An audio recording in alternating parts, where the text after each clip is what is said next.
transport pada tumbuhan adalah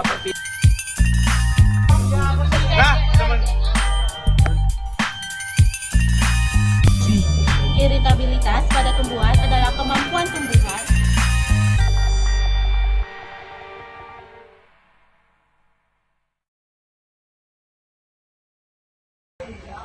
Jadi guys, transport pada tumbuhan adalah perpindahan zat yang diperlukan oleh tumbuhan dari satu bagian ke bagian yang lainnya.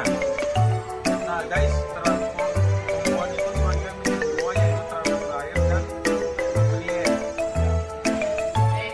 Udah. Oke teman-teman, jadi aku akan menjelaskan tentang proses perpindahan nutrien. Nah, jadi perpindahan nutrien itu adalah perpindahan zat-zat yang diperlukan oleh tumbuhan teman-teman, di mana seperti zat-zat air, zat-zat fotosintesis, dan zat-zat nutrisi atau mineral yang terkandung di dalam tumbuhan. Proses perpindahannya itu biasanya melalui xilem dan floem. Saya akan menjelaskan pengertian transport air pada tumbuhan. Transport air pada tumbuhan adalah proses perpindahan air dari akar menuju daun melalui jaringan pengangkut yang disebut xilem. Prosesnya, akar menyerap air dari tanah melalui rambut akar. Air bergerak masuk ke jaringan xilem. Nah teman-teman, reproduksi adalah proses pembentukan individu baru. Produksi pada tumbuhan itu melibatkan dua hal. Yang pertama, siklus hidup, dan yang kedua, pembuahan dan penyebaran biji.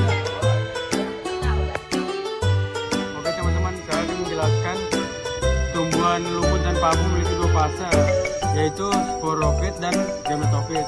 Yang ke satu contohnya lumut, gametofit dominan menghasilkan gamet. Sporit kecil bergantung pada gametofit menghasilkan spora. Dan yang kedua contoh paku sporit dominan menghasilkan spora. Gametofit kecil independen menghasilkan gamet, dan perbedaannya utama adalah fase dominan dalam siklus hidupnya.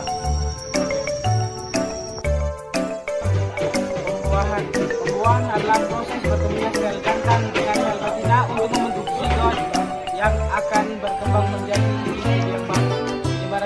Penyebaran biji adalah proses berpindahnya biji dari tumbuhan ke tempat lain agar dapat menjadi tumbuhan yang baru. Pada buah mangga, serbuk sari dari benang jatuh ke kepala putih. Yang kedua, serbuk sari itu membentuk tabung serbuk sari yang mengulurkan sel sperma menuju sel telur. Sel sperma dan sel telur bertemu, terjadi pembuahan, terbentuk zigot, dan berkembang jadi biji mangga. Contoh dari penyebaran biji, contohnya dari angin, biji kapas atau alang-alang ringan dan berbulu, jadi mudah terbawa angin. Air, biji kelapa terapung di laut dan bertumbuh di tempat lain. Hewan,